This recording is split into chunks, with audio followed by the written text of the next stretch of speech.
Welcome to the Rooted Book Club. I'm Lauren Rhodes. I'm a Mississippi transplant based in Jackson and the founder and editor-in-chief of Rooted Magazine. And at Rooted, our mission is to tell stories of place from the people who call Mississippi home.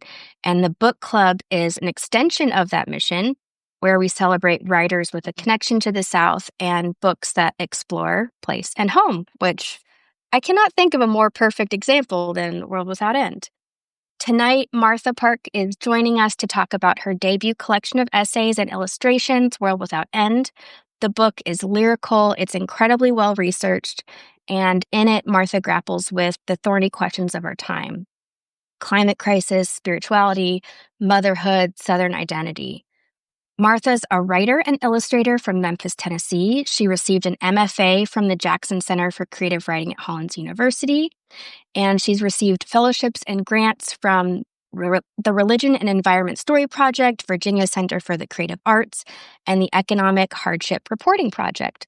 Her collaborative illustrated journalism has been recognized with an EPI Award for Best Use of Data Infographics and was a finalist for the Institute of Nonprofit News Insight Award for Visual Journalism. And you can find Martha's work all over the place. Some of these essays have appeared in Bitter Southerner and Oxford American, Orion. So keep following her work and you will continue to read all of the great things she's doing.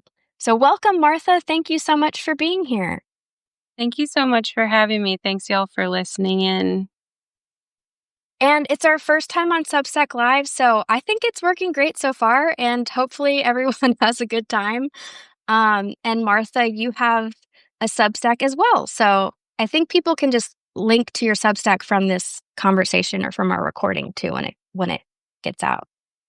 That sounds good. I'm not, yeah.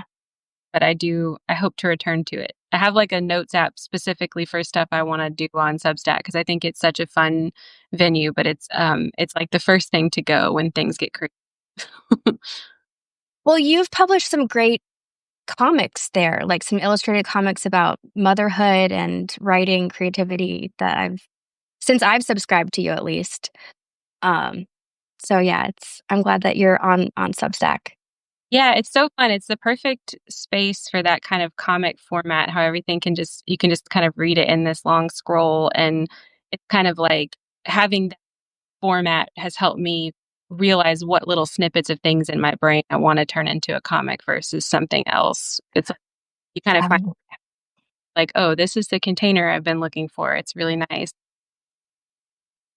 Well, you have two skill sets that are incredible, that when they're working together, you have this illustration side and this prose writer side. And one of the things I wanted to ask you about is, creating these illustrations for your book and also creating the cover artwork, which I imagine was, a creative challenge just as much as writing the essays were. Can you talk about that process of illustrating your essays? When did that come after, or like towards the end of the publishing revision process, or how did that work? Yeah, my agent had sent this out as just like a purely written collection of essays. And then once Hub City acquired the book, they asked if I would be interested in adding illustrations to accompany each essay. And there've, been some great collections that have come out lately that have incorporated illustrations. And I was really excited to do that. And then they were kind of thinking they could use one of those interior illustrations as the cover. But then as we got further in, I just wanted the cover to be full color and to be kind of its own thing. And I think it was funny because I settled on Roseate Spoonbills kind of immediately. There wasn't ever another option for me. And so I just did a lot of different iterations of Roseate Spoonbills trying to find my way to the cover. And it was such a cool process. Like several of the people at Hub City kind of came up with design options and we kind of went through them all and worked on them together. And I've talked to so many people who've published a book who haven't had any say in the cover process. And I felt I probably had too much say because I'm really indecisive.